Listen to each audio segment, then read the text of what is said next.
Good morning, everyone. I am going to call this meeting to order. Today is August 15th, and it's 9:05 a.m. We're going to stand for the Pledge of Allegiance, and then Mayor Bryan is going to do the invocation.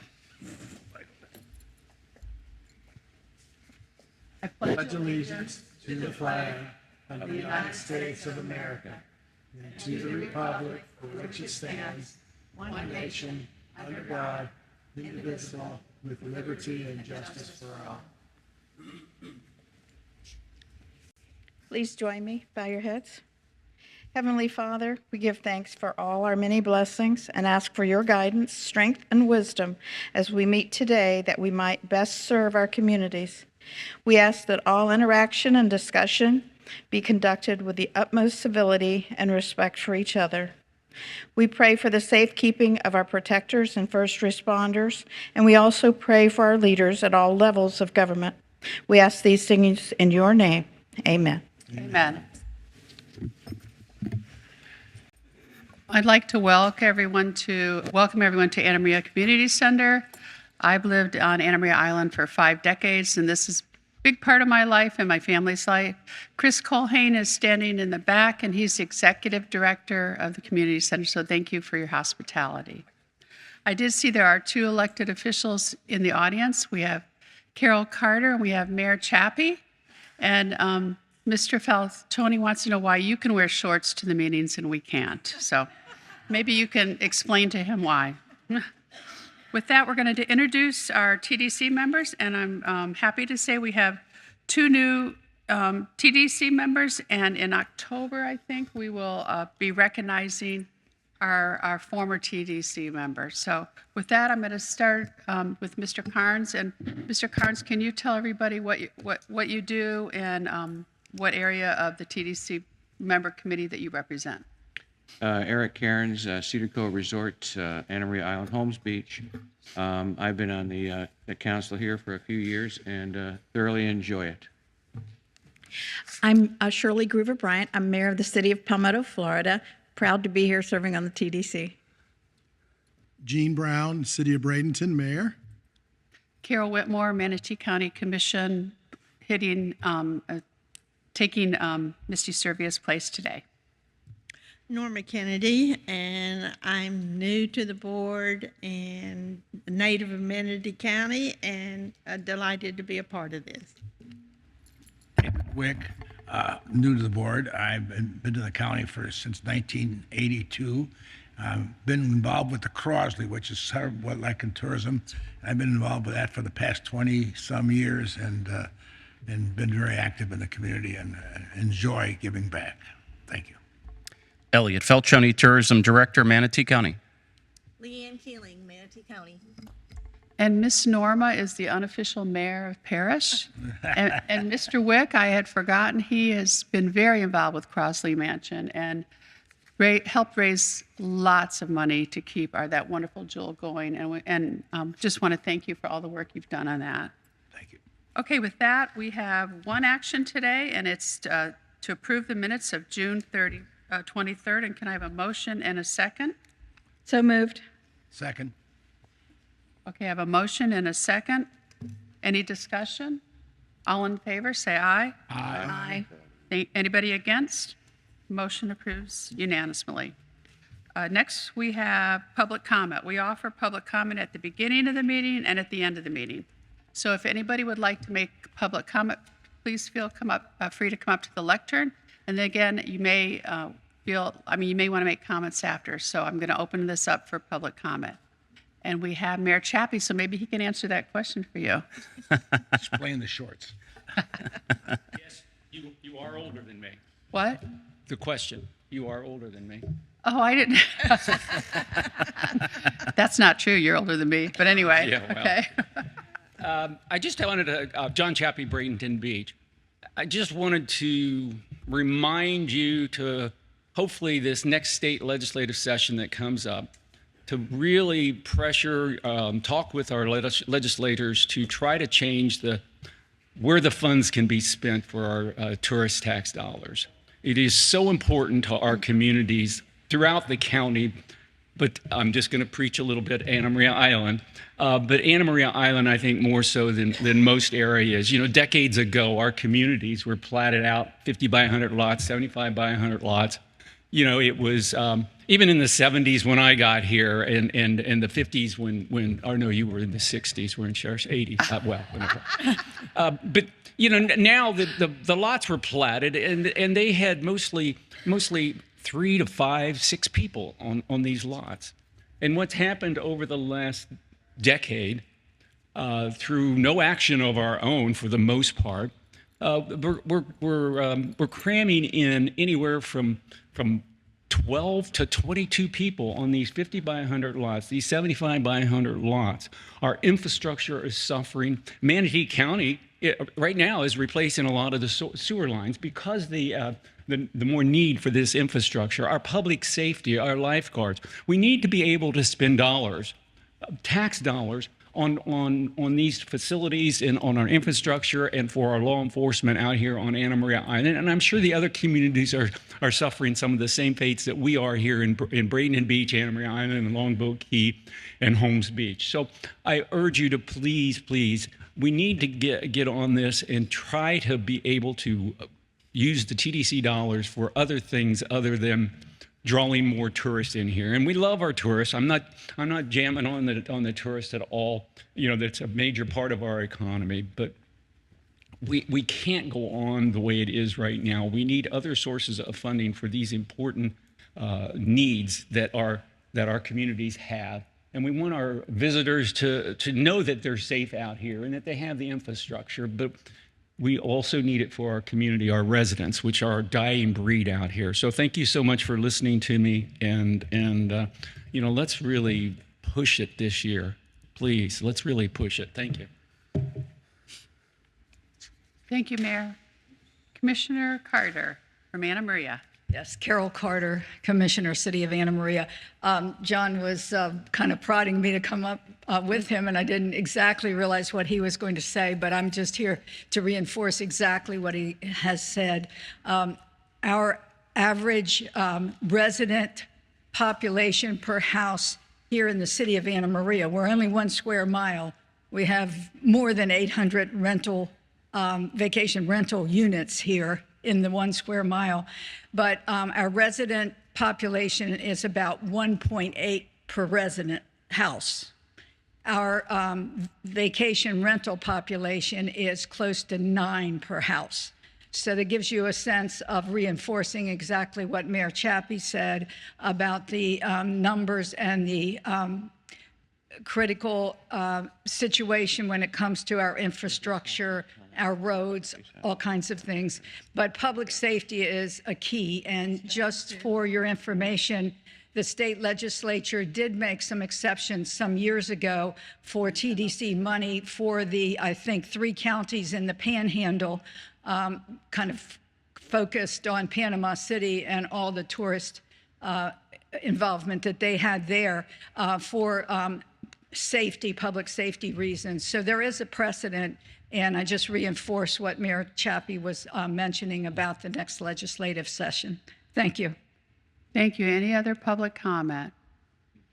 With that, I'm going to close public comment, and you will have an opportunity at the end. Would any board members like to make a comment? As an islander out here, I feel the pain. I understand 100%. What bothers me is the 3 cities out here contribute to the highest amount of tourist tax that the county receives. Holmes Beach is the 2nd highest. So, and unfortunately, with their infrastructure, they don't have a pier. You know, they don't have, they have a city boat ramp, but there's a lot, it's so narrow, the law is, that none of these cities can do what the Panhandle did. And what the Panhandle did, they did a population survey, and Panhandle was able to use TDC funds for lifeguards. And I don't know if they used them for law enforcement or not. I know lifeguards, which was a big in. We also have the Disney lobbyists that are in Tallahassee that's kind of stopped that up for us in Tallahassee. But hopefully you all will bring this up to your respective governments, because it, you know, they are feeling the pain. They generate almost all of the revenue, and they don't get the benefits from it, the largest part of the revenue. because I look at the numbers every month. So would anybody like to make a comment? Mayor? Well, this may go against the grain. That's okay. But I would say that one of the things that I'd mentioned to Elliot many times in the past, and hopefully Mrs. Kennedy would agree with me, I think some of what we need to do is to disperse in other parts of the county to help alleviate what the islands are so subjected to. I grew up here, and all my life we came out, at different points, and we enjoyed it. Now it's not really a consideration because it's so congested, but there's a lot of areas around the county, different events that go on that really need to be supported and supplemented to help take the burden down from the islands. There's a lot of other things. I think there's things in Parrish and Palmetto, North Palmetto, that are going on out east. And I think we need to build those up. And I think it would help the islands tremendously. I know Elliot probably got tired of me having those conversations with him, but it is a burden on the islands. And I just think we need to really work on that countywide. And I would tell you, Palmetto has borrowed money, and I know I say it many, many times, but we have the first licensed certified injection well in the state of Florida for cleansed wastewater, so that we can recycle that during the dry seasons. And one of the reasons that we do that is because we are the oldest municipality, and we have to deal with that on a regular basis. What we're going to do with all the water, we have the oldest infrastructure. So we've spent a ton of money on that, and we continue to do so because we're so environmentally conscious. So I would say we need to focus on a lot of different areas as far as the attractions, in addition to consideration for the island. So I know that's not exactly where you were going, but I think we all need to share in that and try to help locate other amenities and attractions. So thank you. Thank you. And thank you very much, Mayor. Also, Ms. Norma can attest that we've been working really hard on the Railroad Museum and I was shocked when I went out there not too long ago how far you've progressed in your station. So we are trying to, and also Premier, we're trying to diversify there too, but I know like last year that unfortunately I don't support it, but Holmes Beach has license plate readers.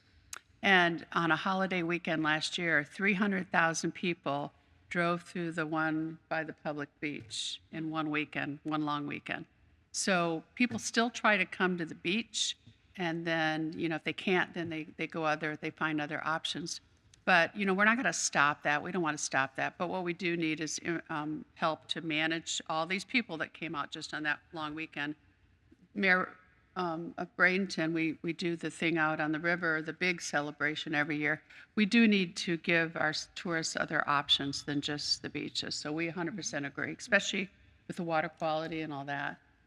Mr. Faltoni. Hey, Madam Chair, I'll just make comment on the city councilwoman and the mayor. Just as a sense of precedent, you all are advisors to the Board of County Commission. So what I would suggest, if you are interested in tourism tax statute language change, it's an interaction between you and the Board of County Commissioners so they can effectively put it on their legislative priority list, would be the recommended path, if y'all have an appetite for that. And I would suggest being specific on that motion, because this would help all the cities and all the county if we could do this, but because the other three counties, like Commissioner Carter said, are benefiting from it. So does anybody have any appetite for a motion on this? Well, I would just say this as well, Madam Chair, is we're planning when I presented to the board my budget, everybody got excited about tourism, and they said, why don't you come back and do a workshop? So we're looking to do, I've suggested to Dr. Hopes that we do a joint Board of County Commissioners TDC workshop, probably in early December, and we'll have a nice itinerary. So we'll be able to get into a lot of different things and look down the road of not only tourism tax funding, but just the future of tourism. Just FYI. Mr. Falcione, who's the vice chair on this board? You are. Oh, shoot. I wanted to Yeah. pass the gavel Yeah. to make a motion. So, Vernon was the vice chair on the TDC. So I don't know if you need a motion right now, because we're going to be meeting in October, that's and that's true. Nick. The board normally doesn't do a legislative priority list for a while, months from now. We're okay. You're right. Yeah, I think the timing is okay. All right. Thank you. All right. Now we're going to go to SRQ update, and I know they're breaking records every second. So, welcome, Mark.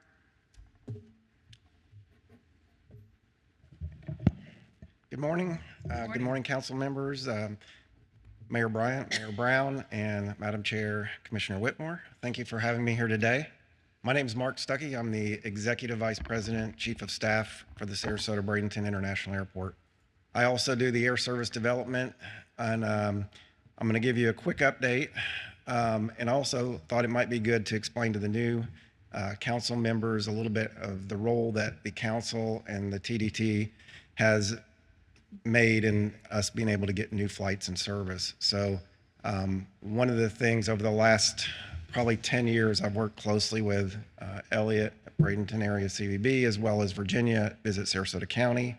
And we've created a incentive program to attract more air service to our airport. We did this probably 6 or 7 years ago, got really serious about it.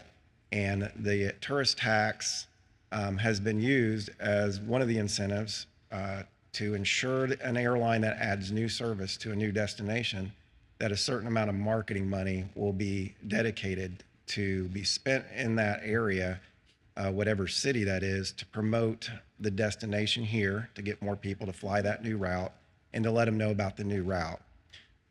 That's had a huge impact. We've seen our flights, we've gone from 6 airlines and 12 nonstop destinations back in early 2018 to 11 airlines and 53 nonstop destinations today, which is pretty amazing. Last year, we had a record 3,163,543 passengers. That was a 156% increase over 2020 and over a 60% increase from 2019. I'm sorry, and a 43% increase over 2021. So pretty impressive. Passenger numbers year to date, we've had 2,093,000. So we had 3.1 million last year. We expect to have about 3.7 million passengers this year. I think we'll see a little bit of a leveling off at this point, although it's hard to tell. Right now, there's some issues going on with airlines as far as pilot shortages. Fuel prices had gone up pretty high, although they are starting to come down a little bit. There's a concern of inflation and a concern of a recession. So there's a number of things that are kind of hitting on the airlines. We've seen our numbers down for the summer months, although Elliott and I met with Southwest last week, and they said for next summer they're gonna have increased service. So we do expect that to bounce back, which is really good. I'll go through. I think for the airport, one of the things you're going to see is we're going to be starting a lot of projects in order to keep up with this growth. So we have approximately $200 million worth of projects that we expect all of them to break ground between now and the end of the year. And that's quite a bit. And I'll just go through those just so you can have an idea of what changes you're going to see as you fly out of our airport. The first one is a new ground transportation area. That's where the taxis, Uber, Lyft, and the MCAT and SCAT buses pick up. That's a $10 million project. It's going to be completely revamped at the very end of our terminal, baggage claim area. We're building a new consolidated rental car facility. This you won't probably see, but we'll take all the car rental companies and put them on one lot, and that's where they'll do their quick turnarounds where they fuel the cars, clean the cars, and get them ready to come back into service. And that's a $40 million project. We're building a new cell lot. The one we have now, we put together quickly. It's just kind of a dirt, gravel type lot with porta potties. The new one's going to have real bathrooms. It's going to have a flight board that'll let you know what time the flights are arriving. So it's going to be really nice. That one, once again, all these should break ground before the end of the year. We're building multiple parking lots, including a couple park and ride lots. The west apron of our airport, we're expanding that to add more parking for aircraft parking. We have 13 loading bridges, but we have 11 airlines. So as you can imagine, at peak times, we fill up all the gates. So we need a place to be able to park additional aircraft and maybe do some deplaning and enplaning remotely during our peak months of March and April when we get the busiest. And we're building a new customs facility that'll be for mostly the general aviation flights that we clear, which is we average 2 a day, and that'll be relocated to the other side of the airfield so it doesn't interfere with our air carrier operations. We have a new general aviation facility being built. Currently, we have Dolphin Aviation and Retrix, which I think some of you have heard of. The new one will be called Sheltair. It'll be a large, really nice general aviation facility, and that breaks ground soon. A new observation area, which will be on 15th Street East. That's just for, it'll actually be in Manatee County, so we're working with Manatee County on partnership. And I think that'll be a really nice enhancement. We're gonna have some history displays there. We're gonna have the air traffic control radio and some speakers out there so people can hear the controllers talking to the aircraft, and people will be able to park. There'll be a playground. It's gonna be a really nice amenity once it's built. We're building a new consolidated inline baggage system for all the checked bags. So all the bags will go out in the back through a common, they'll all be diverted through different check bag machines and then back out to the carousels for the airline staff to pick up and bring to the aircraft. That's something we've needed for a long time. That's a $40 million project as well. We're adding an additional up and an additional down escalator just due to the high traffic volume that we have at our airport. And just in case one of ours goes down, we'll always have at least one running. Concourse B expansion, we're going to be adding some new food and beverage facilities. So we're going to have to expand so we can have a full service restaurant out on Concourse B. We'll be opening a Jimmy John's sometime in the next couple of weeks. So we got a press release going out for that. You'll see that. And then our biggest project, which is this $70 million project, is we're building a new 5-gate ground level terminal. This project is hopefully going to break ground here in the next couple months. And once we have that built, we'll have carriers, certain carriers like to operate from ground level boarding, such as Allegiant. And that'll open up some gates on the concourse and allow some of our legacy carriers to expand if they need to add more gates. Part of our problem right now is we don't have enough gates. We've had multiple carriers come to us and say they're interested in adding more flights and more destinations, but they won't do it unless they can have a gate. We just don't have the gates available right now. So part of our growth is being stunted by not having enough gates. So a couple things.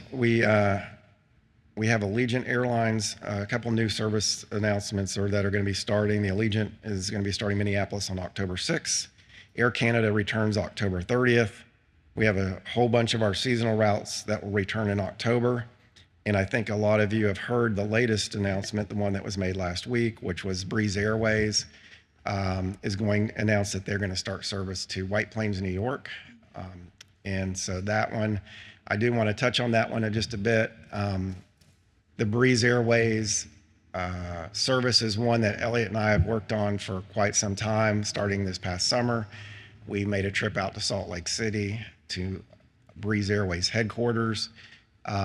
We met with their planning team and spent a lot of time with them, convincing them that adding more service at our airport would be a good thing. And also, recently we had a follow-up meeting. We were in the running with a couple other airlines for that a couple other airports for that White Plains service. And Elliot was in on that, and he was fantastic. He was able to help close the deal by adding in a little extra marketing money and assuring the Breeze people that there would be support from Bradenton area CVB and promoting that new flight. So without a doubt, the reason we have that Breeze White Plains service is 100% Elliot and the Bradenton area CVB and what they did to make that happen. So I do have one thing on behalf of the Sarasota Manatee Airport Authority, our board, and our CEO, Rick Pickle, and myself. I do have something I want to give to the CVB, Bradenton area CVB, in appreciation for the work that they did for the Breeze Airways flight. So I'm going to bring it up, Sam. Yeah, I didn't expect this, Mark. You didn't use our money to buy it, right? That's advertising. I'll come over here. Mayor? Yeah, wait till I'm done with that. Oh, cool. Oh, yeah.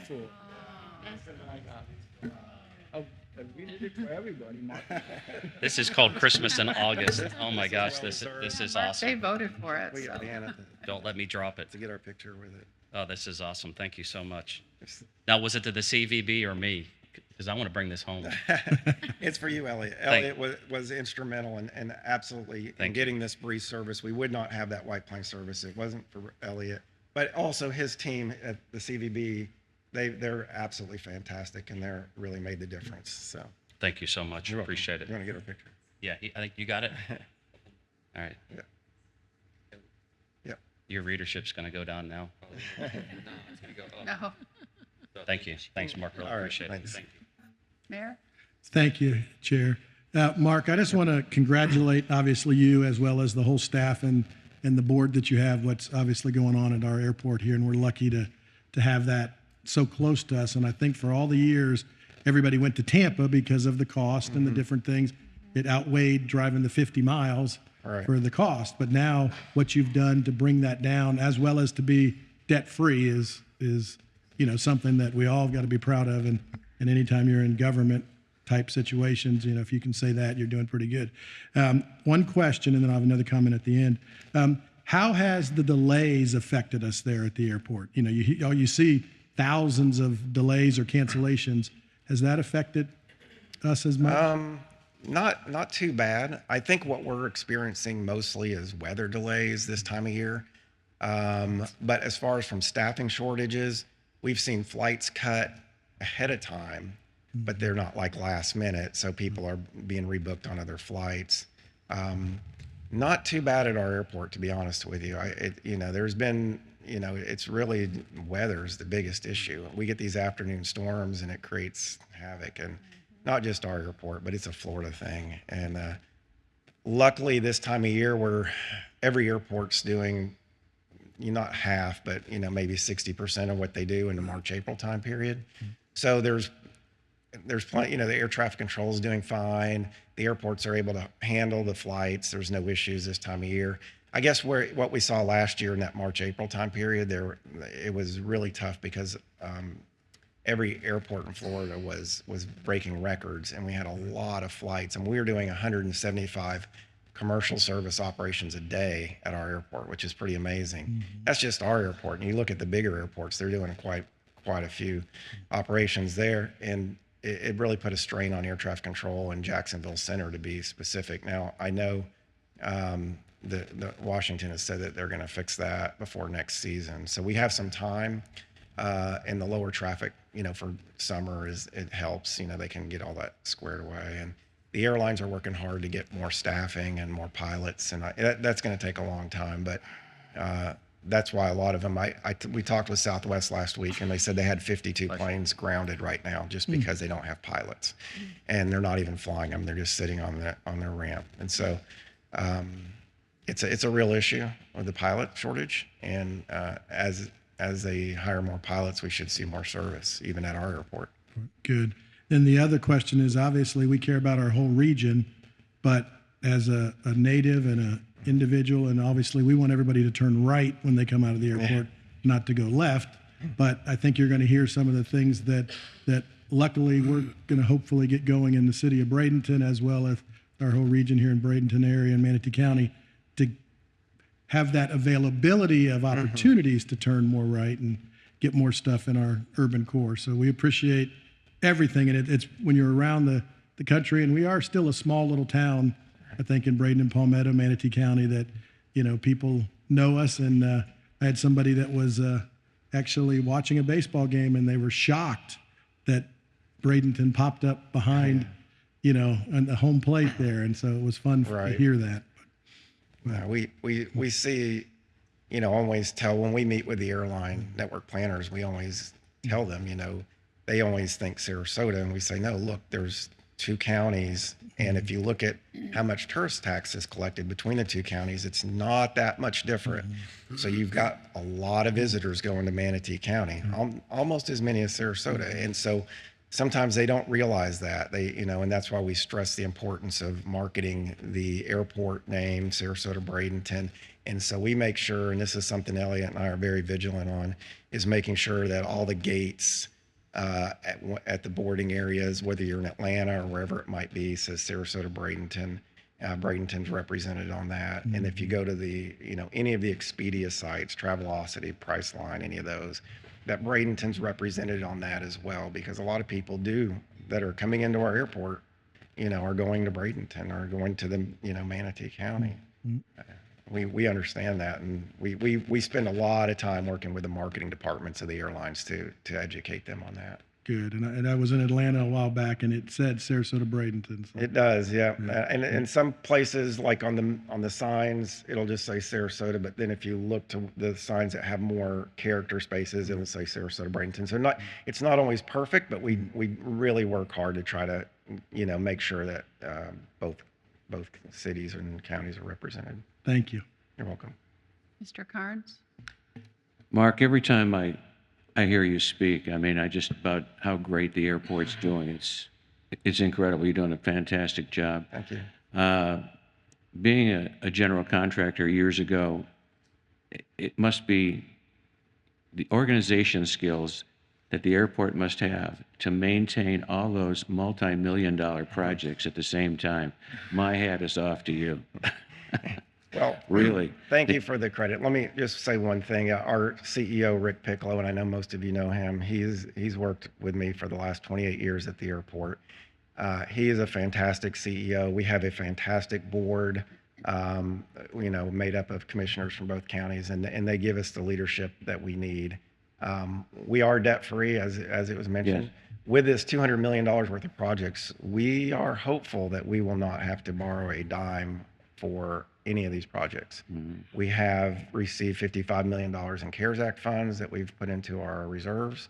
We've received multiple grants. We recently got one from the state for $21 million that part of the budget recently that Governor DeSantis signed. We've received, and then we also get a lot of money. We collect $4.50 per passenger that departs out of our airports. That money comes back to help pay for capital projects.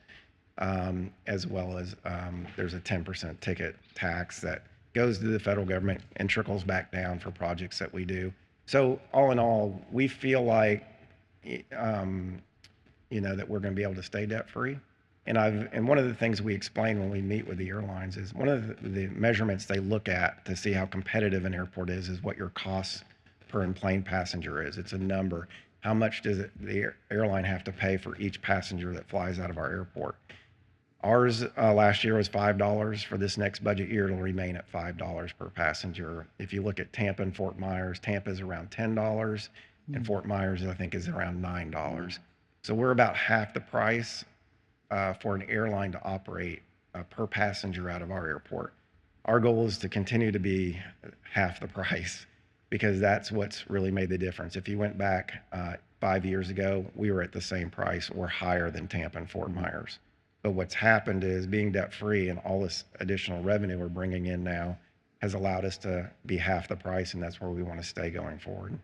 Part of your presentation you talked about was the public area on 15th Street East, I believe? Yes. Okay, that's going to be great. If they can hear the controller and the traffic and the pilot all chatting together at the same time. I can remember as a young boy, a big Friday night for myself and my mom and dad we'd go out for fish and chips and then off to the airport to watch the planes land. That was a big Friday night. I'm excited about that project. I know there's a meeting today with our engineering department with Manatee County to work on some of the design elements of that.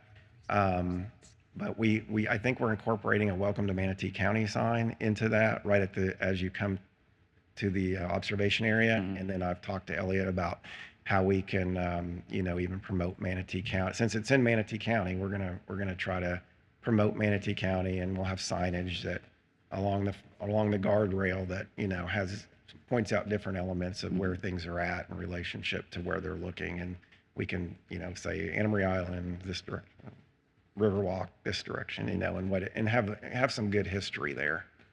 That Friday night as a young boy is what got me interested in aviation. So Okay. thank you. Any other You're welcome. comments? No, yeah, you surprised me, Mark. Thank you so much. I You keep did. staring at this beautiful Airbus 220, and I'll just say this: Eric and Mark and I are kind of aviation junkies.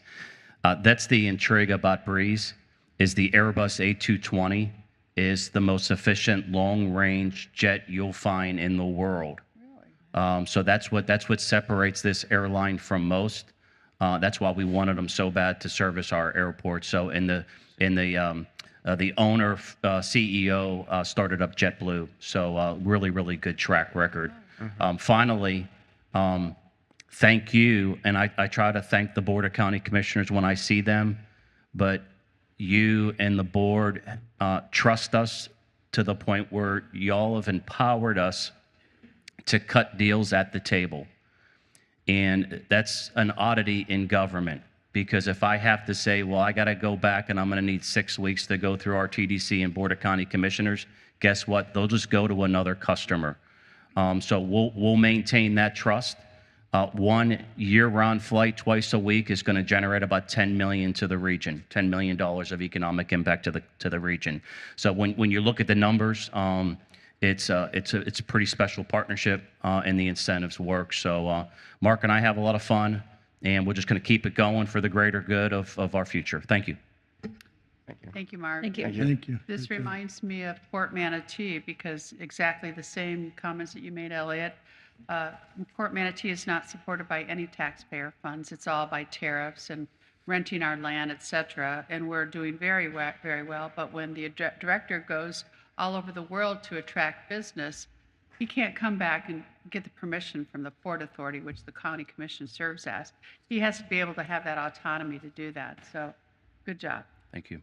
Okay, with that, we are going to have Rob Perry come up, and he is the city administrator of the city of Bradenton.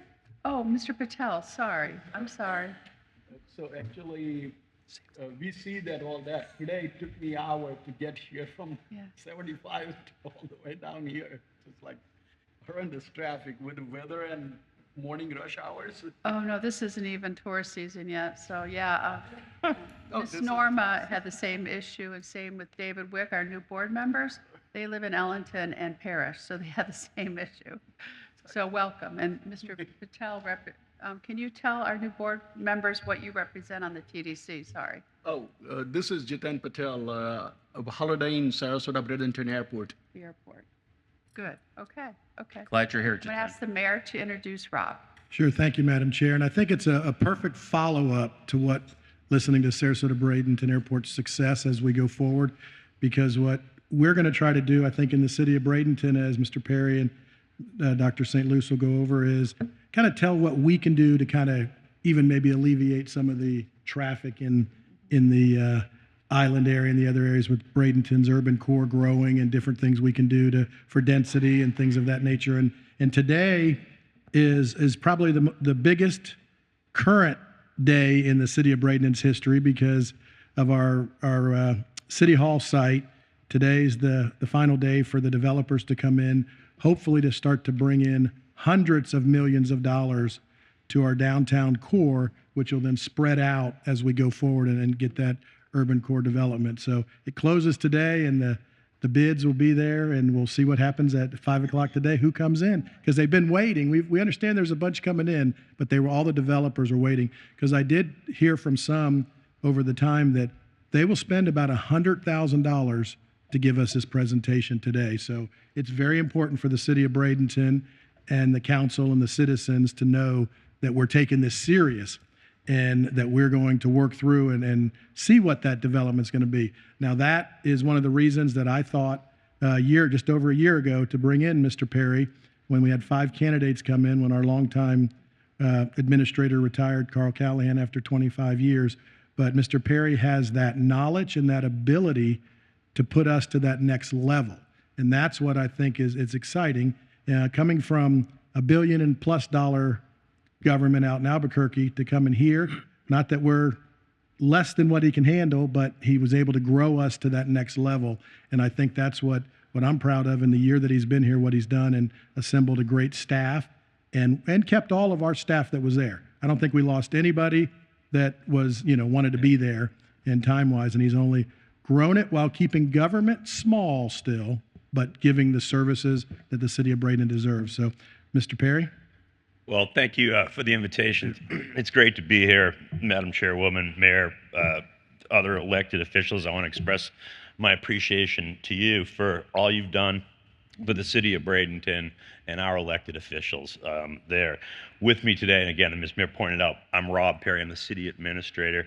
I actually started my career in Florida back in 1989 in Pinellas County as a state prosecutor, and lived here for about 4.5 years. Then we moved out west and had an opportunity to come back after retirement from out west. And it's just been a great fit for a lot of different reasons.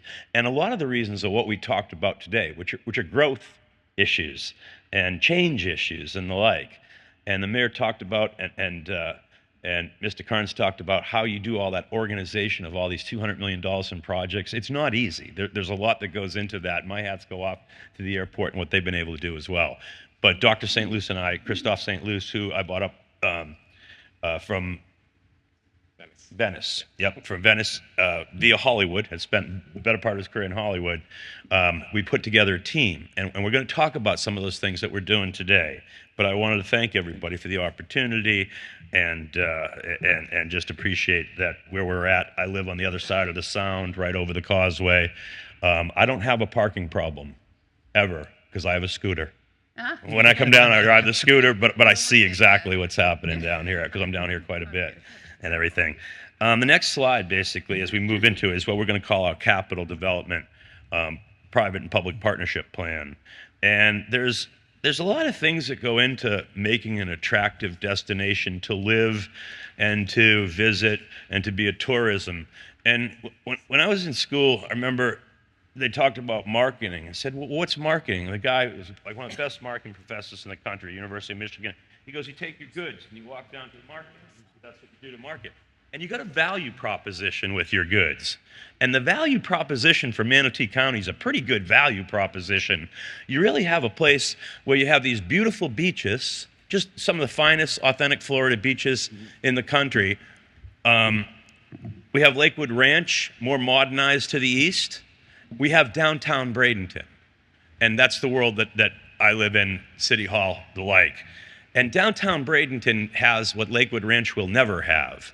They have a beautiful river, a Riverwalk, they have a yacht basin, they have Manatee Memorial Hospital, and a whole host of downtown amenities and the like. That's really an urban core.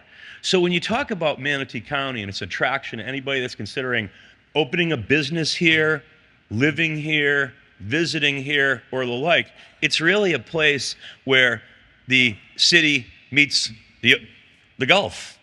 And it's very unique in that regard. And we're trying to capitalize on that a little bit. So the capital development plan that we're going to talk about is a catalyst for growth through repeat and new visitors and new promotions and residents and businesses to the community. Again, a value proposition. Mr. Falcone, after he first met me, he said, I think I figured out Rob. And I said, how's that? He goes, I think he's a caged animal. And I said, well, what does that mean? You know? And I think what he was referring to is that I had a lot of experience with development and change and that type of thing. And I took a couple of years off, and when I came down here, I saw some opportunity. I really wanted to try to see what I could do with it. And I've been blessed to have a great leadership of our mayor, city council, our community partners in local government, the community that the mayor's introduced me to, the business and development community and the like, and it's amazing. But there's three pillars that we're going to talk about next. And that is, number one, the city has private development and growth patterns of about 500 million to $1 billion that's already slated to come in to the planning department for pretty much downtown urban core. You have 920 Manatee, that building that they're knocking down before, the old county building. You also have different types of developments we'll talk about later. But this host of economic development, and what do we have? A real problem called affordable housing. Everybody knows it. It's a tough place to go to rent an apartment for $2,500 a month. That's 800 square feet. That hospital and its business shed off all types of professional healthcare workers that need that. Police officers, school teachers, healthcare professionals, and everything in between that really can't afford that. So we have to try to do this in conjunction with an affordable housing initiative. The second we talked about with Mayor Bryant that you guys all did in Palmetto with that injection well. We have underground infrastructure problems for water treatment. The Waterkeepers lawsuit that we were able to settle dealt with that. When it's doing what it's doing right now outside for 3 days this time of the year, ground gets saturated, it's all rainwater, penetrates into your sanitary sewer closed loop system. So the 20 million gallon plant can handle 20 million gallons a day. We average about 11, gets overwhelmed because it comes in through old infrastructure that's cracked and everything else. You got to do sewer lining, manhole, rebuilding and everything else to protect that. So we're in the process of, we committed $10 million to that of our ARPA money. The second is the city's infrastructure itself. And this is a series of critical core capital buildings that we're going to need. Police stations, 2 fire stations, a new city hall that we'll talk about, a public works annex, probably some directional roundabouts for traffic mitigation of the downtown area that's kind of tough sometimes, as you all know, and community types of support facilities. So those 3 things, private development, the second area being the city's development, and lastly, I should say, the city hall site itself, what the mayor was alluding to, a 4-acre parcel that overlooks the yacht basin, perhaps one of the largest assemblages of commercial property that's developmentable from the perspective of being in great corridor and attracting some of the highest interest in development. Those bids are due today. And we're going to move on to that a little bit. Really, at the end of the day, when we have that, we'll have more density in downtown. But think about it, that if you had the opportunity to market at the airport and a whole host of other people that are looking at Manatee County, the brilliance of a downtown core that has the Bishop Museum, the Performing Arts Center, the $15 million expansion of the Manatee Arts Center right on the front porch coming over the bridge from Mayor Bryant's city, it's pretty good. And then what Mayor Bryant's doing over there with the convention center and the hotel and the water taxi, I mean, it all starts fitting together. And so that's kind of what direction we're heading in. We can rival some of our neighbors that have had success, like downtown St. Petersburg, but we're uniquely Bradenton. I mean, that's the way we look at it. We don't want to be St. Petersburg. We can't be Sarasota, but we can have a value proposition where we offer that connectivity at a fair price, probably a little bit better price than our competition. So the next slide is the $50 million capital development plan. Talked about the water and sewer infrastructure. We also are going to a water treatment system that will be injection technology. We don't want to end up in a situation where we have a state permit to allow treated water to back into the river. And that's typically what most people have in these situations. Direct injection technology. We're in the process of obtaining the permitting, the engineering, and the like for that. Public safety, a new police station and complex, some aerial ladder trucks for those high-rise buildings, and also a forward operating center where the old Red Cross building was next to our Fire Station 3 on 59th Street.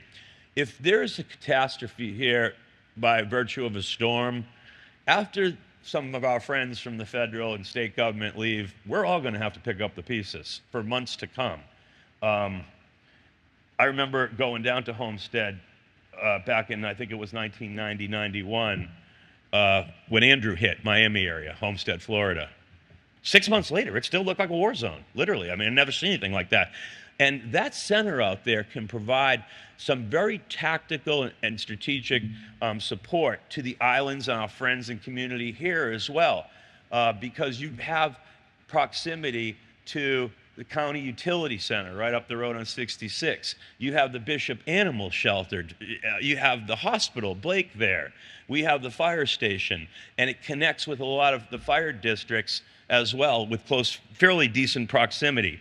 You can run LVs, landing zones, things like that for recovery, rescue operations. And so we're going to be building that as well. $4 million public works center, talked about that. I also talked about some transportation infrastructure and the like. So we're going to be moving in that direction. But going on to this REC, and I sent a copy to everybody, emailed this on Friday, and I think the executive summary captured the gist of this very detailed ecometric type report. It was developed by the same folks that do economic impact evaluations and studies for the state of Florida. Dr. Deo had worked for, I think, 3 governors, and as well as the legislature, running the legislature's Office of Economic Impact. The credentials are throughout, but going to the summary, is that the clip of Dr. Deo saying the impact? Okay, I wanted to roll this. Taking the heart of the city and transforming it into a vibrant mixed-use development through some combination of hotel, non-retail office space, restaurants, retail, and condominiums can be a spark to spawn development economically, culturally, recreationally, and financially. Bradenton has an opportunity to take hold of current growth already coming into the city and harness the potential by focusing development in a very concentrated area. Doing so will help produce well-paying jobs and add value to the local economy, boosting spending and tax revenue. So what Dr. Deo is saying is that if we build a multi-use facility on the current site, not us, but a private developer, it has the potential to create great economic economic benefits and output, as well as jobs, as well as tax base. The next page, I want to make sure this, I think next page. Nope, one before it. That's going to be it. It'll give you a quick summary of the numbers. Basically, a 2-year build-out period provides $656 million in regional economic output of various types. What we're talking about is a facility that would probably have something like the highest and best use would be a hotel on one side and condos on the other, the second, third story being probably office space, what's called non-retail, for the law firms and realtors and medical practices and things like that that want to be on at the yacht, down at the yacht basin. And the first floor would be food, beverage, entertainment, and things like that. Clearwater Beach is a good example of it. If you've ever been to the Hyatt Hotel up there, I remember when we were living here before and everything was 2 or 3 stories in Clearwater Beach, and they built that, and all of a sudden you know about the density in Clearwater Beach now. Maybe not such a good thing because of the density, but at the same time, we can adjust a little bit and deal with some of the undesired consequences. As far as a reoccurring impact of that, because it takes all of the folks to run that hotel and those businesses, you're looking at a pretty broad spanning economic impact and tax base. The taxes would be generated, I think it's about $4 million to the city, $9 million to the school district, $7 million to the county, and the TDC was in there too, and I apologize I didn't bring that number, but I think Dr. Dyo touched on that, and it was significant, very, very significant. The question was to Dr. Dyo, well, if we have Palmetto building their convention center and hotel and everything else, is there going to be enough demand for that? And he said, when you have 28% year-over-year growth in your TDC revenue and every other metric we looked at, the demand's there. People know about Manatee County. They're going to come. And they're going to come to the islands, and they're going to come to the downtown, and they're going to come to Lakewood Ranch, and then they're going to come every place else. How we capture them is, obviously an artful exercise. So we talked a little bit about the rebuilding of Bradenton. Housing, I want to get to that one. The city of Bradenton has actually probably done really good stuff with affordable housing initiatives itself. The Addison, 90 units, Lincoln Village, Grand Palms. The Met's 199 unit multifamily apartments, basically affordable housing apartments, right there on Tamiami Trail, State Road 41. Riverview is going to be 80 units. Bryant Commons, 920 Manatee, 130. So we're trying to build that affordable housing, basically, that housing stock. And we're very mindful of that. Again, I talked about the City Hall and the public safety initiatives, and there's a whole host of other things we're doing. I think you're aware about our Riverwalk Expansion 2 that's starting to complete itself. Beautiful project down there, for sure. Now I want to show you some pictures. This is what the old, what it currently looks like. And of course, the red Spanish tile roof in the middle is the current 4-acre City Hall, and behind it sits the $15 million parking garage. I got a rendering here coming up next of what we're contemplating. The double tower, the middle with a parking structure in it. And remember, just to the left of that, by Riverdance condos with the red roof, you also have 3 major projects going in. $15 million for Manatee Art Center, probably about $60 to $75 million for what's called the sand pile. I don't think there's a name for it yet, so I won't try to do that. Yeah, Mayor and I have been talking with some hoteliers that are looking at more of a longer-term stay type hotel for the hospital, healthcare workers, called Home to Suites. That's the flag, and a number of different projects. There's probably going to be somewhere on the order of 6 to 8 private development projects, vertical type projects. And it's going to change the complexion of downtown.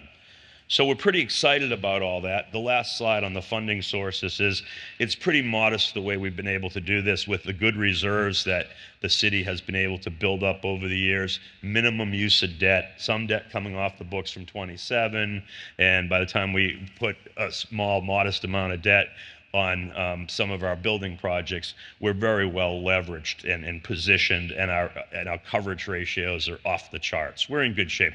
And quite honestly, that's a tribute to the conservative and thoughtful investing and decisions, fiscal decisions that were made by prior elected officials as well as current elected officials. Really, my hat has to go out to them. I told Mayor when I was interviewing, and we were at the interview, they said, have you built stuff? And I said, yeah, we used to build about $250 million every couple of years. I said, how'd you do it? I said, well, we have a bond program like the county has. When debt would come off, we'd reissue it for new projects and that we need it and the like. And they'd say, how much can you build? And I'd say 250, and they'd say, build 350. You know, out there they were like pushing it too far, getting too overextended, in my opinion. I'm pretty fiscally conservative, and I think around here, what I've noticed is they've done a great job over the years of building what they need on a pay-as-you-go basis, saving for a rainy day, and being able to meet the challenges of tomorrow. And that's what we're doing, trying to meet the challenges of tomorrow. We're going to continue with a public marketing campaign for the redevelopment. We've been working with Elliott. You're going to see probably in a year new gateway signage for the city, on-street digital media. The scooters and electric bikes are coming probably. What do you think, buddy? About 2 weeks. 2 weeks. All right. Yeah. The Riverwalk expansion I talked about. We got to increase the permitting, our capacity, our throughput, our servicing capability for the permitting for all these projects, as well as other projects we're doing. So that's kind of a short version of capital redevelopment and what the future looks like for Bradenton. And with that, Christoph and I will stand for any questions, Madam Chair. All right, Madam Chair, if I can make a comment. As you can see, and Rob kind of mentioned it, but about 2 months into his tenure there, I walked in one morning and just said, hey, Rob, I said, can we do a $200 million infrastructure CIP plan? And he kind of looked at me and I know he was thinking, what the heck did I get myself into? And I really wasn't meaning 200 million, but I figured I'd shoot high. We started with our 50 million with another plan that can come behind that. But it's something that you show that with his knowledge and his staff's knowledge now, we really have an opportunity to step up where we are with Bradenton. And I know one of the concerns of the citizens, are we going to create more traffic? Are we going to create more headache? And one of the things, if you look at these plans and you look around the country where these jobs have been done, it actually, sometimes if you build your urban core, it helps with the traffic flow. It helps with things, because the number one goal is to live downtown, be able to walk to the grocery store, be able to walk to your retail, be able to walk to the restaurants. Right now, and I love it, but my wife and I live downtown, and we go to Publix in what town? Palmetto. We love Palmetto. We like that, though. But I'd rather, from the standpoint of be able to walk instead of getting a car. You know, we'll still visit our friends to the north, but that's the thing that people don't realize. When you look at the overall structure of things, it can actually make it better. And the only way we're going to have a grocery store downtown is more people. And I mean, we're close, but I just hope the citizens will listen. We're going to give them opportunity to come and look at things, but we are there to make it better for us. And when I say us, I mean all of us in Manatee County, because it gives you opportunity to go places and have things and jump on that water taxi from the day dock and get over to Palmetto when the convention center's done. Get on the day dock and go down to Bradenton Beach, and hopefully, the water taxi, and go all over. And then one day you'll be able to jump on it anywhere and go to Sarasota, go, farther around, because it's a viable commodity that we'll have and be able to use. So you can see where my excitement is, and obviously we have a great leader in that, and Mr. Perry and his staff is doing a great job, and he's building a great team around to let the team do their job. So thank you, Madam Chair. Madam Chair, just real quick, Rob, thank you so much. You are a cage lion because you have the passion to move this city forward with the leadership of Mayor Brown and the City Council. It gets my blood flowing. We stand ready to support you.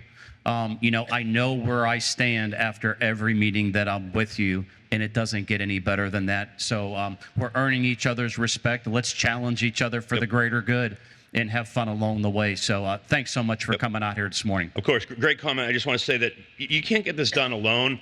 Mayor was talking about a team, and yeah, we have the team at the city, but we have the team in the county that kind of works together, and it's a private-public partnership too, with a lot of folks, that put capital money in. Mr. Patel at the Holiday Inn. Capital goes where it's treated well and it's appreciated. And I think generally speaking it is here in Manatee County, as government entities. And we have to put everything together. Your team is great, Elliot, working with them. The airport obviously is great. We have some real assets here and synergies to bring them together. Thank you. Yep. Thank you.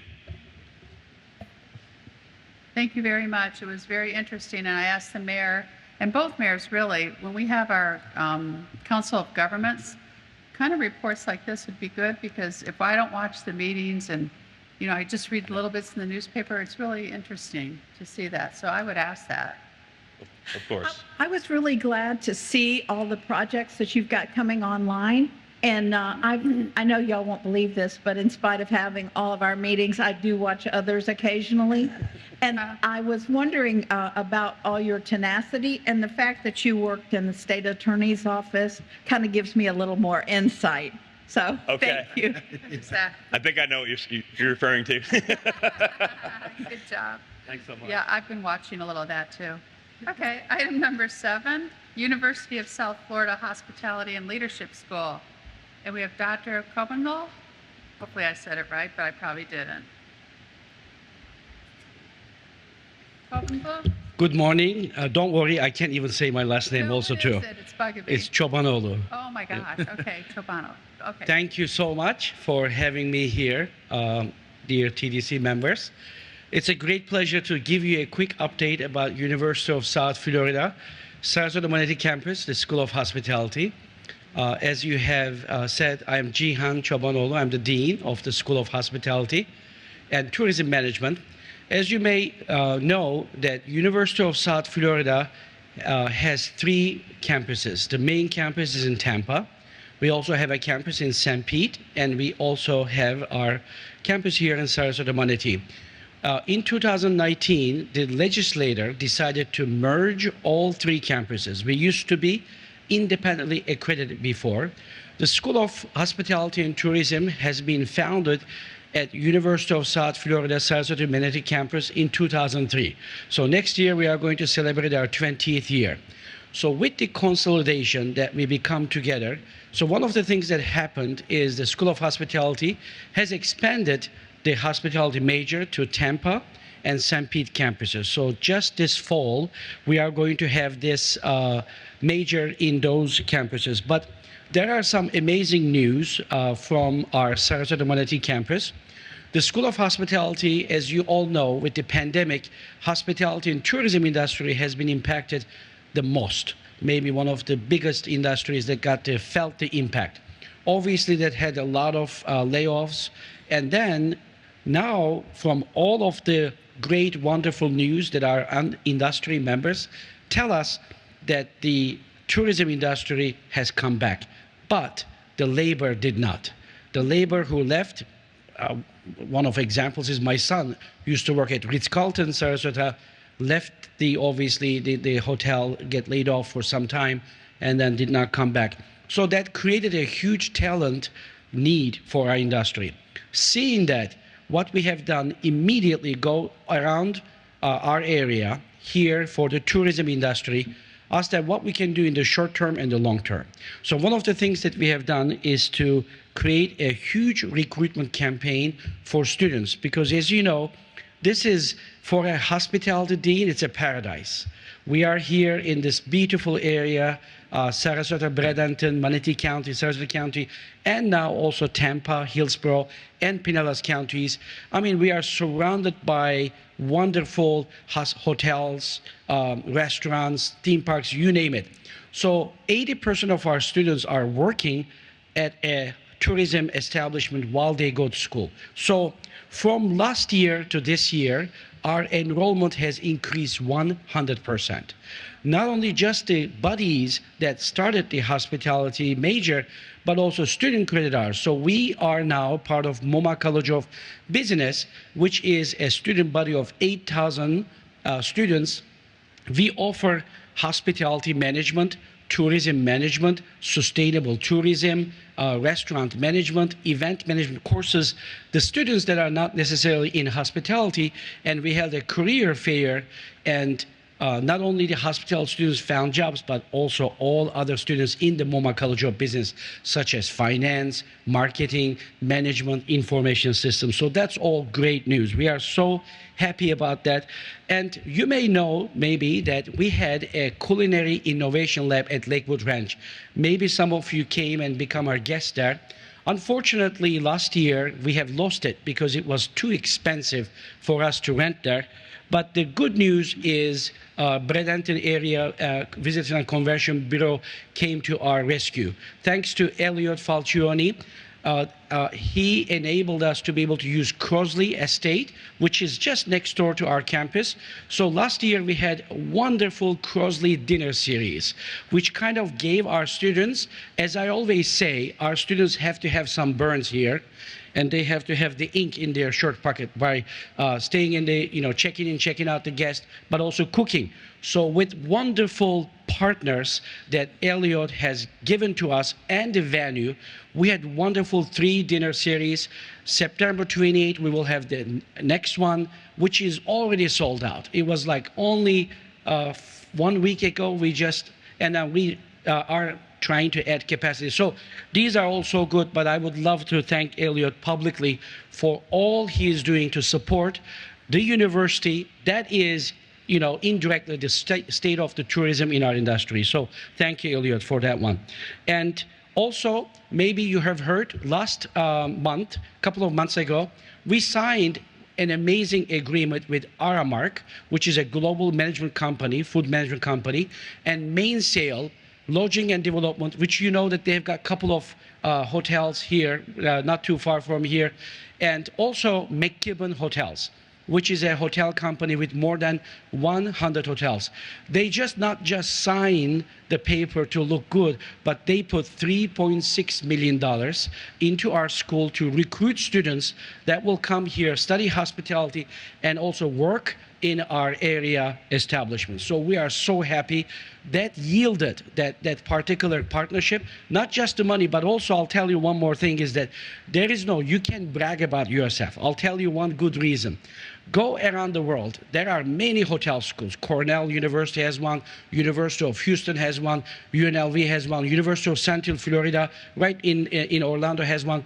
No other schools have access to two management companies, collectively more than 125 hotels across 5 brands, Marriott, Hilton, Hyatt, IHG, Choice, and also a global food service company that has more than 200 brands in it. Our students actually live through them. So we created such an amazing management in training program.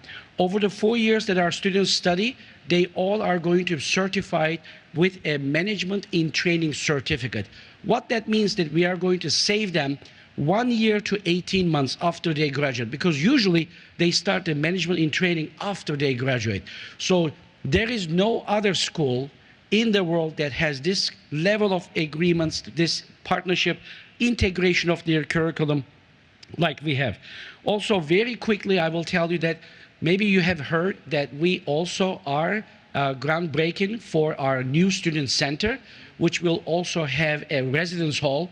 That means that it will also have some facilities for us. So that will be amazing. That will be in October, November. And I'm looking at my notes if there is anything else that I can tell.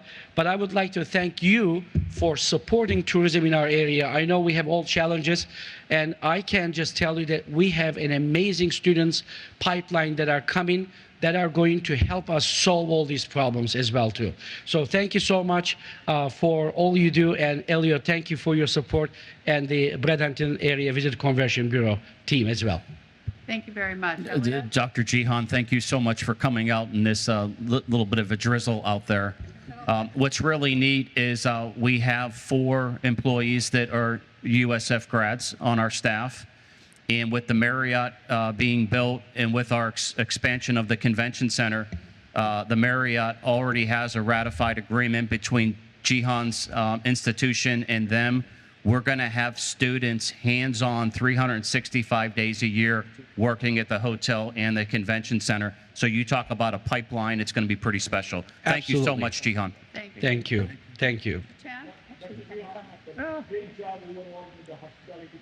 Merging and consolidating at the main campus as a Sarasota Manatee USF. So Thank you, Mr. Patel, for also serving on our advisory board as well too. We appreciate you very much. Oh, good. Thank you. Thank you. Yeah. And I also I think didn't John Horn and our major restaurants get together when this program first started? I think I was on the TDC then. Yes, put me aside. Jihan's advisory board is really, really dynamic. Like Jiten is on it, Charles, John Horn, Michael Klauber, entrepreneurs. You know why they're on the board is they believe in Dean Jihan and where he's headed. So they are our future. All I'll say is stay being ambassadors and come to the Crosley dinners. It's a really neat night. It sounds like it's full already, so maybe next year. Okay, next we have Anna Maria Island Chamber Partnership Update. Terry? No, I'm good. Hi, everybody. Good morning. Good morning. I guess this is a drizzle if you live out here, right? Right, exactly. My name is Terry Kidner, and I'm the president of the Anna Maria Island Chamber of Commerce. I'd also like to introduce Katie Demick. She is our current chairman of the board. Thank you very much for allowing us to speak with you this morning, Madam Chair, Council. I want to give you a brief snapshot of a little bit of information about the Anna Maria Island Chamber of Commerce. This chamber was founded in 1949 and incorporated in 1979. The Anna Maria Island Chamber currently has 585 members, comprised of both island and mainland businesses. We are proud to report that Manatee County is a Gold Premier sponsor supporting the Anna Maria Island Chamber. The Chamber is a State of Florida certified visitor center as well, and we also manage the Visitor Center kiosk at Manatee Public Beach. Pre-COVID, we had approximately 2,000 visitors a month coming into our chamber offices. I'm proud to say that we are currently starting to see an uptick in the number of people that are coming back into the office again, and so I anticipate that we will probably be getting close to those numbers again. The Manatee Public Beach Kiosk has had about 6,500 people stop at that window to ask questions when they go out to visit the beach. The people who work the kiosk work 5 days a week from 10 a.m. to 4 p.m., except for March, April, June, and July, when it's manned 7 days a week. They also keep track of the people that they talk to, where they're from, and what kinds of questions that they might have. And so our reporting shows us that the top 6 states that are stopping into the beach kiosk to ask questions are Florida, Ohio, New York, Michigan, Pennsylvania, and Texas. The Anna Maria Island Chamber has a very strong social media presence. Our Facebook page currently has over 52,000 followers. Our website is also very strong. And from January 1st to August 11th of this year, we have had over 295,000 views on our website. All of last year, we reached 405,000 views. We also do a quarterly tourism e-newsletter that goes out to approximately 20,000 email subscribers who've actually subscribed to the service. So we can tell them what's going on, what's happening here, the news, what they might come and see when they visit, so on and so forth. And in closing, I just want to say that we'd really like to thank the TDC for all of the support of and your partnership with the Anna Maria Island Chamber of Commerce. Thank you. Would the chair like to make a comment? I'm good. Okay. She's my moral support. Yes. She did well. Thank you very much. And you, very quick, you want to tell about the advertising on the trolley, since this, but do it very quick. Unfortunately, Misty was supposed to be here, but and then I have an 11:30, so I have to leave her. I'll talk quickly.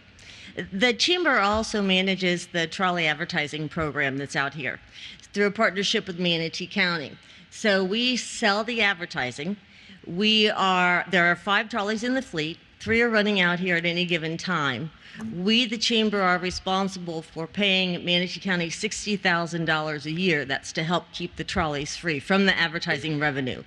Then we get to keep a very, very small percentage of that revenue. And per the partnership with Manatee County, any additional revenue that we have at the end of every year, we are required to give back to the Island and Cortez nonprofits in the form of monetary grants.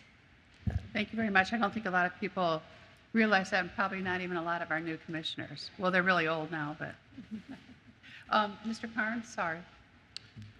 Terry, I'd like to thank you for all your hard work and dedication, and Katie.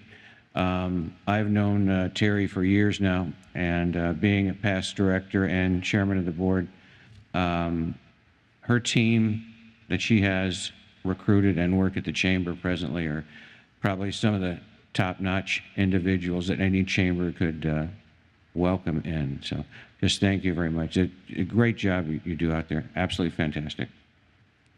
Thank you. Any other comments? Just real quick, Madam Chair, Terry, Katie, thank you so much. I look at the Anna Maria Chamber as an extension to what we do. Really, really important. And we're working on renewing their agreement for this upcoming fiscal year and just continuing to embrace that partnership. They do a great job with Chris with the concert series, helping get word out that raises money for this beautiful facility. But we're also going to need y'all's help on the water taxi initiative, and I'm going to give the TDC kind of a brief update where we're at with that. So thank you, and you serve our visitors, your visitors, really, really well. So thank you so much. And on our way, now we have Ann that's coming up to talk about the state of tourism. And as she comes up, I do want to say publicly, and I probably shouldn't, I do not support Manatee County managing a flea market at Cortez Beach. And I am bringing that up again at the next meeting. I don't think Manatee County should be in the business of private sector and opening a flea market and managing it. So that's just my personal opinion, not the board. Ann, sorry.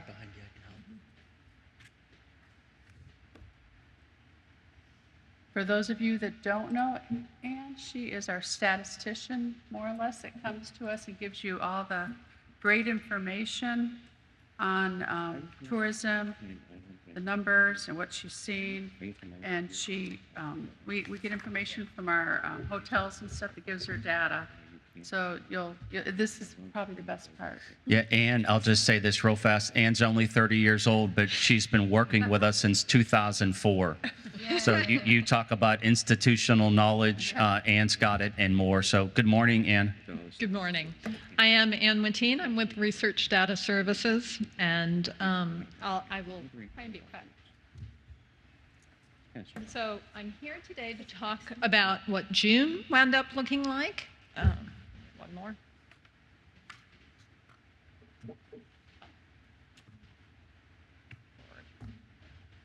There we go. So what June looked like. So we got really used to seeing those arrows pointing up. And there is a slight rollback in terms of number of visitors and room nights in June of 2022. But I want to point out, and I really want to emphasize, that compared those 2022 numbers compared to 2019, to our benchmark pre-COVID, visitors are up 25.8%, room nights are up 25%, and economic impact is up 38%. So economic impact is our one up arrow for the month of June.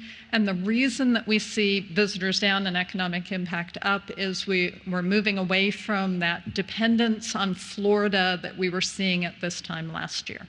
But those down arrows in June of 2022 have a whole lot more to do with what 2021 looked like.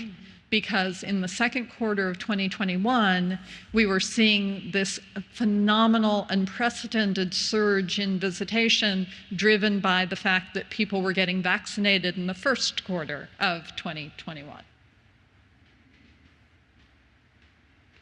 So in terms of occupancy and average daily rate, these numbers look very similar. We're seeing a contraction in occupancy in June 2022 compared to 2021, but still up over 2019. We're seeing increases in ADR. They're not quite as big as we've gotten used to seeing them in previous months, but still there, and a 20% increase over where we were in 2019 in terms of ADR.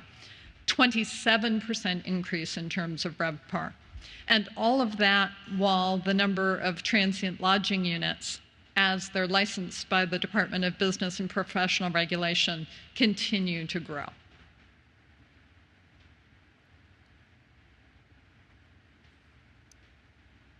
So in terms of where visitors are coming from, and I mentioned this on the earlier slide as well, we are seeing some rollback in visitation from Florida and from the Southeast year over year, but not as we look back compared to 2019.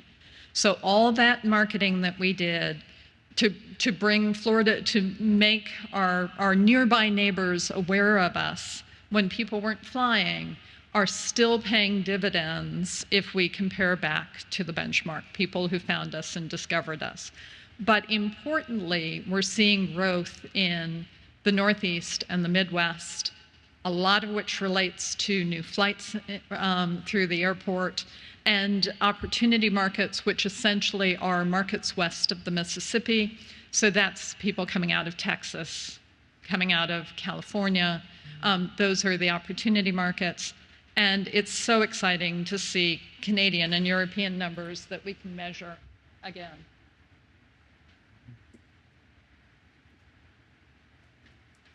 In terms of length of stay and party size, and these numbers come from both our intercepts with visitors throughout the destination, but also the surveys that we do, not just with hotels and motels in the destination, but also condos and rental management companies. We're talking to all of those different lodging types. So party size slightly smaller.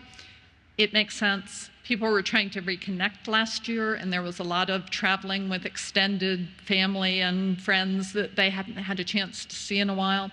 And a slightly longer length of stay, which reflects those people coming in from further away.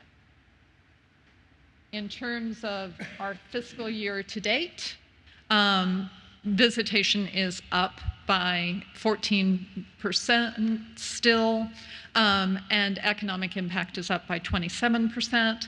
Compared back to 2019, we're looking at a 37% increase in visitation and a 48% increase in economic impact. So that's fiscal year to date. So Mark Stuckey from the airport talked to you about these numbers, but this makes it a little bit more visual. So for the first time in 15 months, we saw a year-over-year contraction in traffic through the airport. And as he said, that's because of flight cancellations and the high cost of airfare through the summer. But it's really important to say that, again, it's almost double what we were seeing in 2019 before the pandemic, what we're seeing in this June. So this in no way is a contraction in terms of the long-term growth trends for the destination. And to kind of compare this to some of the competing airports so that you can sort of see how extraordinary this is. If you look at Manatee's 2019 to 2022 growth of 95%, Tampa is down. St. Pete Clearwater is only up by 12%. Punta Gorda is up by 21%. RSW in Fort Myers is up by 13%, and TSA system-wide throughput through security checkpoints throughout the country is still down by 11%. And to make that a little bit more visual,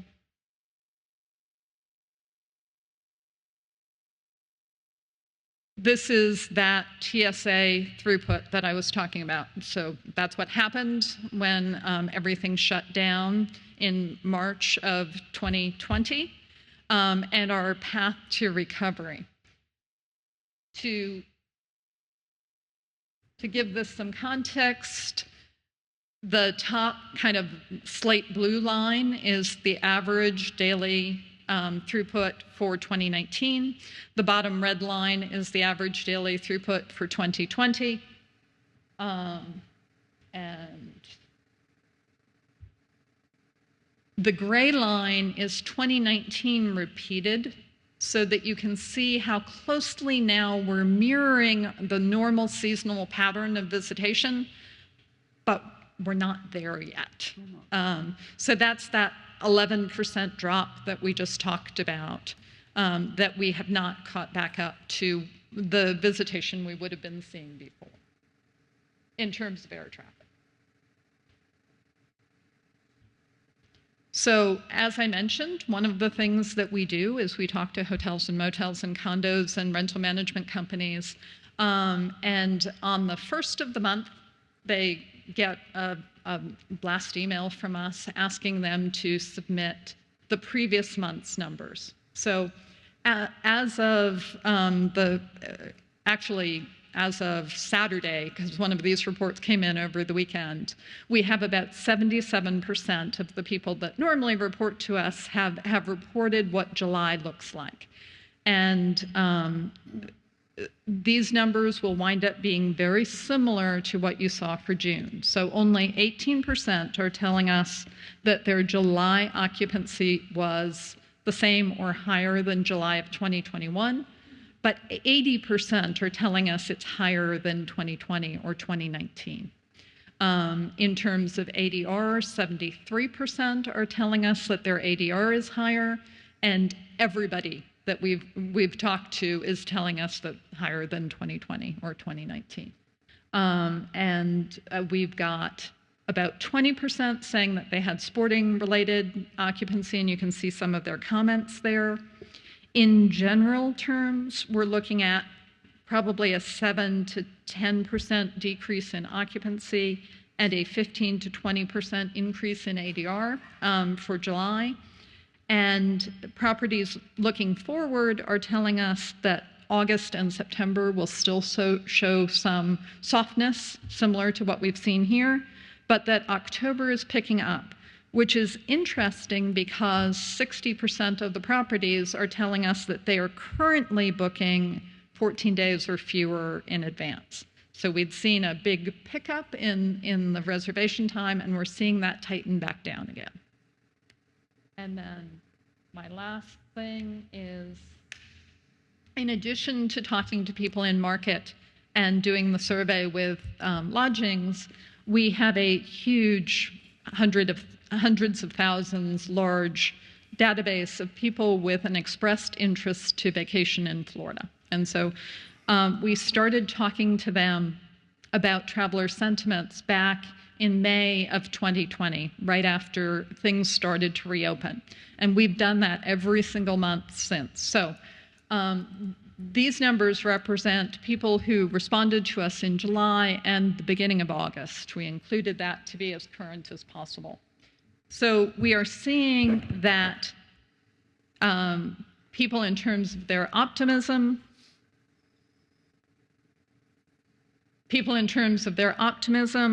are about at par with where they were when we were talking to them this time last year. 46% are telling us that they think things are returning back to normal.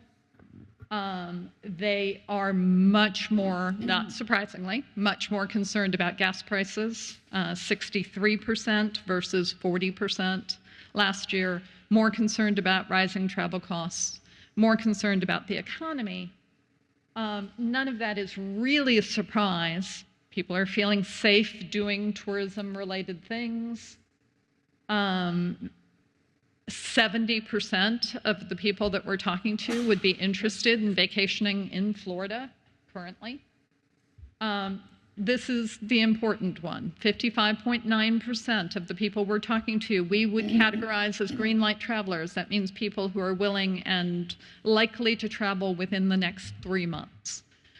This is lower than the number that I brought to you back in our June meeting, which was 64.1%, but I think that that has more to do with seasonal variations, that the people we were talking to then had summer travel plans, and now they've taken those summer travel plans as kids are going back to school.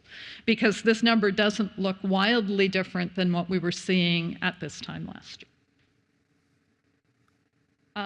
And the same is true with the red light people, the people who probably aren't ready to travel, you know, in the next 6 months or longer. We're about at par with where we've been. And then lastly, 40.5% of the people that we're talking to are telling us that they currently have a trip booked. So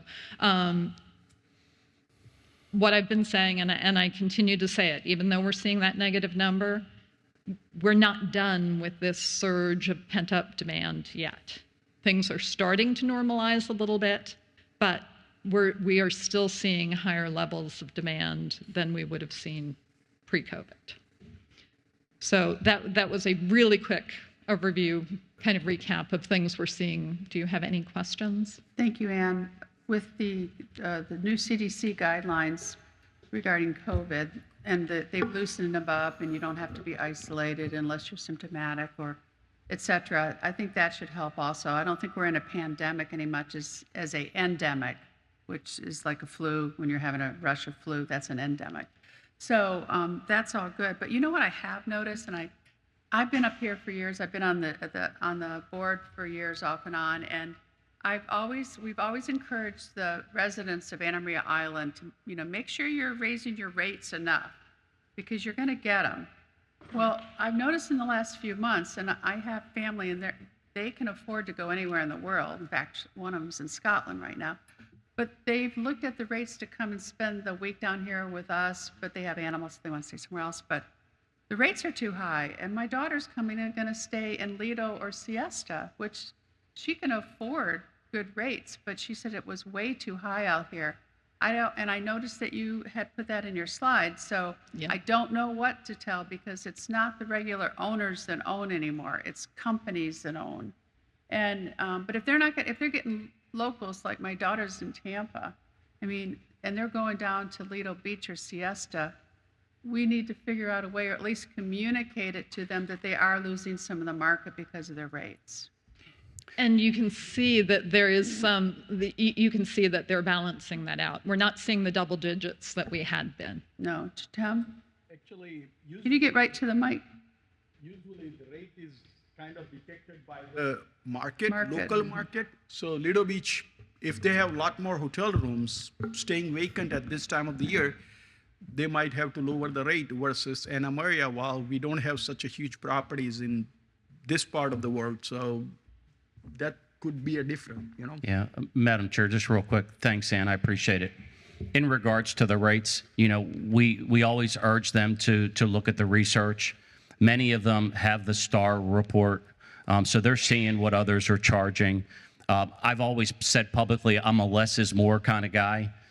So we'd rather them try to get rate than compromise it quickly, because once you compromise it, it may take years to get it back. So we're real happy with where the growth is. I whispered to Dave, you can see a little bit, the market got soft, but the economic impact went up. So we're getting more people leave money at the table. Just real quick, I agree with Ann. There is some extreme pent-up demand left, but my subjective opinion is you're going to see a shift next summer where a lot of the domestic visitors came here instead of went to Europe. They're probably likely to go to Europe, but we're going to get the European market come in, so there'll be an offset there. Do I want to sit here and say we're going to see 22 to 28% visitation growth for the next 5 years? I don't expect that. We would have to be happy with 4 to 6% growth a year. Remember, we have a fixed marketing budget. Most CVBs around the state, marketing budget grows when the tax grows. I've never been a believer of that, okay? As long as we're gaining market share and we're seeing some growth, then Colby has enough money to do her job. So just kind of always, I'm more conservative. 3 to 5%, 6% growth is really what we should be looking at, and it's pretty safe. Thanks so much, Ann. Thank you, Ann. Thank you very much. Okay, now we're going to open up for public comment. Would anybody in the public like to make a comment regarding anything they've heard? Come on up. Hello. Hi, Karen. My shoes are squeaky. That's okay. Wait till you go outside. Hi, I'm Karen Riley Love, and I represent the Anna Maria Island Wedding Association. We're a group of wedding professionals that focus on destination weddings, so it makes a huge economic impact in Manatee County. Members must be located in Manatee County. Each year we put together a magazine, it's a digital magazine, that we hit our target markets, and of course we also do UK as well, to get people invested in coming for a destination wedding. So this year, the cover is the nest. So this has a QR code, so you can click on it and it'll take you to the magazine. It's about 85 pages long. That's okay. I've been here when it's actually flooded in here during the class. Oh, nice. So the cover is the nest in Robinson Preserve, and the cover model is actually a local business owner, Allie, who owns Salt and Scissors just down the street on Pine Avenue. Oh, yeah. Nice. And I'm bringing that to you today because the CVB gave us a partial sponsorship to create this magazine, and we wanted to publicly thank them. Elliot has been very supportive of our efforts in getting destination weddings to come, not just to Anna Maria Island, but to Manatee County as a whole. So we're focusing on all aspects of the county. And then hopefully we'll have a good return on investment because we will be winning a Flagler Award for the magazine this year. We won't find out until we go to the Governor's Conference on Tourism whether we win first, second, or third place, but we're guaranteed one of those 3 spots. So I know Eric will be there, so representing the county. And the Flagler Awards are an annual statewide competition recognizing outstanding Florida tourism marketing. Visit Florida created the program to honor organizations that help position Florida as the #1 travel destination in the world. And each year, the Flagler Awards pay tribute to the efforts of those who market Florida to the world. So it's a really big deal, and I'm really proud of it. And I don't think we would have been able to create such a dynamic magazine without the support of the CVB. So Elliot, thank you so much for, and Amy Karen. also. Amy Thank you. is one of his staff members that's fantastic. She's been with the CVB for a very long A time. lot smarter than me. Although she doesn't age, so I think there's like something going on there. But she's been fantastic to work with. Thank you so much for your support on this. You're welcome. And Karen, thank you for everything. Thank you. All right, any other public comment?